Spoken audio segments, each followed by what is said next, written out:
भगवान बिरसा मुंडा न्याय के लिए लड़ने वाले और न्याय के लिए अपना सर्वत्र न्योछावर करने वालों में से एक थे। उन्होंने जनजातीय लोगों के लिए, जिन्हें पूर्व में आदिवासी कहा जाता था, उनके लिए लंबा संघर्ष किया। उनकी गाथा को अगर हम व्याख्यान में बोलना लगे तो बहुत समय लगेगा।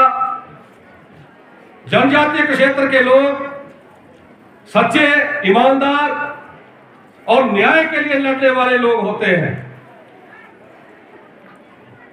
इसी उपलक्ष्य पर आज ये कार्यक्रम रखा गया है। मैं ज्यादा नहीं बोलूंगा क्योंकि मुझे अभी चंबा के लिए निकलना है। यहां पर विभिन्न विभागों की प्रदर्शनियां लगी हुई है और हिमाचल प्रदेश सरकार की ओर से विभिन्न प्रकार की जानकारियां दी जा रही हैं। मैं विभिन्न विभागों के द्वारा लगाई गई प्रदर्शनियों के विभागाध्यक्ष को बधाई देता हूं कि उन्होंने सरकार की योजनाओं को जन जन तक पहुंचाने का बीड़ा उठाया है। उसके लिए उनको बधाई। यहाँ आंगनबाड़ी की कार्यकर्ताओं द्वारा जो प्रदर्शनी लगाई गई है अद्भुत है। मेरा सभी लोगों से निवेदन है कि उनकी यहाँ तैयार की गई वस्तुओं को अपनाएं। प्राकृतिक खेती के द्वारा जो ये उत्पाद तैयार किए गए हैं, अगर हम इनको अपनाएंगे, मोटे अनाज का हम सेवन करेंगे तो हम रोग मुक्त हो जाएंगे। क्योंकि ये आंगनबाड़ी कार्यकर्ताओं के द्वारा जो यहाँ प्रदर्शनी में उत्पाद रखा गया है, ये पूरी तरह जैविक है, ये खाद रहित है। मैं चाहूंगा पांगी घाटी ही नहीं अपितु पूरे चंबा जिला को इस ओर ध्यान देना चाहिए। और मैं माननीय मुख्यमंत्री महोदय से इनके उत्पाद के बारे में विस्तार से बताऊंगा और कोशिश करूंगा कि इनका उत्पाद पूरे हिमाचल प्रदेश में प्रसिद्ध हो। आज इस उपलक्ष्य पर मुझे बोलने का जो सौभाग्य प्राप्त हुआ है, मैं चंद जानकारी आपको देना चाहता हूं। हिमाचल प्रदेश की सरकार किसानों, बागवानों के लिए अनेक सी योजनाएं लेकर आई है। ऐसी योजनाएं जिनके ऊपर 80% तक सब्सिडी हिमाचल प्रदेश की सरकार द्वारा दी जा रही है। मैं पिछले 6 दिनों से इस वैली में हूं और हमने बागवानी तथा कृषि और पशुपालन विभाग के साथ मिलकर एक किलाड़ में और एक साथ में कैंप का आयोजन किया और कृषि विभाग के माध्यम से लगभग हमने 1 क्विंटल मटर का बीज भी वितरित किया फ्री ऑफ कॉस्ट। मैं आपको इस मंच से खुशखबरी देना चाहता हूं कि आपकी पांगी वैली में बागवानों और किसानों के लिए हम किलाड़ में एक लगभग 3 करोड़ की लागत से एक मंडी का निर्माण करने जा रहे हैं। इसके लिए आप सभी पांगी घाटी के लोगों को बहुत बहुत बधाई। और उसके लिए हमने 2 दिन पहले ही एपीएमसी की शिमला से हमने टीम बुलाई थी, एसडीओ, जेई वगैरह। हमने जगह का चयन कर लिया है और धन्यवाद देना चाहता हूं डॉक्टर नरेश नायक जी को कि हॉर्टिकल्चर ने विभाग ने हमें जगह उपलब्ध करवाई है। इस मंडी के निर्माण से क्या होगा, अभी हमने यहाँ प्रदर्शनी में देखा हॉर्टिकल्चर की, इतना अच्छा सेब पांगी का है, शायद ही किसी दूसरी जगह का हो।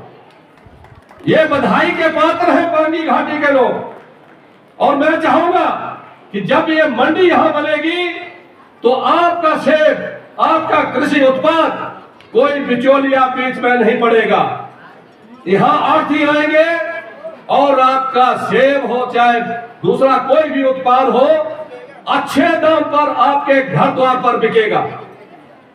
अभी पीछे मुझे सुराल से बहुत से फोन आए, उन्होंने कहा कि हमारा सेब आढ़ती लेके चले गए और उन्होंने कहा कि बाद में हम पैसा दे देंगे, लेकिन पैसा नहीं मिल रहा है।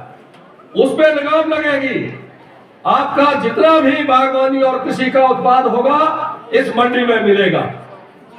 जैसे ही कागजी कार्यवाही पूरी होगी, बहुत जल्द मंडी का शिलान्यास करवा दिया जाएगा और एक समय सीमा के भीतर इस मंडी को बना लिया जाएगा। इसके साथ साथ अगर लोगों ने जमीन 3 या 4 विश्व जमीन दे दी, तो मैं आप आज यहां इस मंच से ये कहना चाहता हूं कि एक दरवास, एक सुराल और एक साच तथा शौर में भी मैं एक कलेक्शन सेंटर बनाऊंगा, लेकिन उसके लिए किसी को जमीन डोनेट करनी पड़ेगी 3 से 4 विश्वा। इस तरह से हिमाचल प्रदेश की सरकार बागवानी और किसानी के लिए बहुत ज्यादा जोर दे रही है, क्योंकि बेरोजगारी की कोई सीमा नहीं रही। बेरोजगारी चरम सीमा पर है।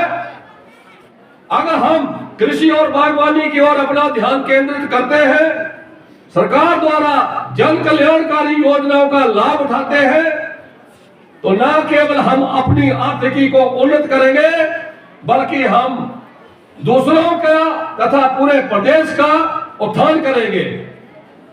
आज हम रोजगार के लिए दर दर भटकते फिरते हैं। अगर हम कृषि और बागवानी को अपना व्यवसाय बनाते हैं एक बड़े स्तर पर, तो हम रोजगार मांगने वाले नहीं, रोजगार देने वाले बनेंगे। इसलिए मेरा पांगी घाटी की प्रमुख जनता और किसानों तथा बागवानों से 2 हाथ जोड़कर विनती है कि आप आज इस पावन मेला पर भगवान बिरसा मुंडा की आज इस जन्म शती पर सबसे निवेदन है कि कृषि और बागवानी को अपनाएं और जैविक खेती की ओर ध्यान दें, ताकि खाद रहे तो हम अनाज खा सके और रोग मुक्त हो सके। ज्यादा न कहता हुआ एक और बात मैं आपको बोलना चाहता हूं। एक किलाड़ में मैंने कोऑपरेटिव बैंक के सौजन्य से एटीएम भी सैंक्शन किया है। हमारे बैंक के निदेशक मंडल का चुनाव चला है। 26 नवंबर को चुनाव होगा। उसके पश्चात किलाड़ में माननीय मुख्यमंत्री महोदय के कर कमलों द्वारा एटीएम का लोकार्पण भी किया जाएगा। और जो यहाँ पांगी घाटी में बड़े बड़े भवन, जितने भी प्रोजेक्ट तैयार हुए, बहुत जल्द माननीय मुख्यमंत्री महोदय आपके बीच में पांगी वैली में आने वाले हैं और उन तमाम भवनों का लोकार्पण करके आपको समर्पित करेंगे। इसके साथ साथ यहाँ मैं जब वैली में घूमा तो बैंकों की डिमांड रही। मैं चाहूंगा कि लोग सहमत हो तो एक और मैं बैंक अगले वर्ष कोऑपरेटिव बैंक यहाँ पांगी वैली में खोलने जा रहा हूँ। सेचू, साली, सोन, शौर, पुर्थी, रेई, इन पंचायतों के मध्य में बैंक की सेवाएं नहीं है। जब सहमति बनेगी मुझे एक स्थान बता दीजिए, यहाँ पर मैं एक कोऑपरेटिव बैंक की शाखा खोल दूंगा। ये आज मैं इस पावन मेला पर आपको ये यहाँ अनाउंस करता हूँ। इसके साथ साथ आपका एक बार पुनः इस पावन मेला पर भगवान बिरसा मुंडा की जन्म दिवस पर आपने मुझे यहाँ बुलाया, हमारा आदर सत्कार किया, उसके लिए मैं आवासीय आयुक्त तथा उनके तमाम विभागाध्यक्ष तथा पांगी वैली की जनता का दिल की गहराइयों से कोटि कोटि आभार प्रकट करता हूं। जय हिंद, जय हिमाचल।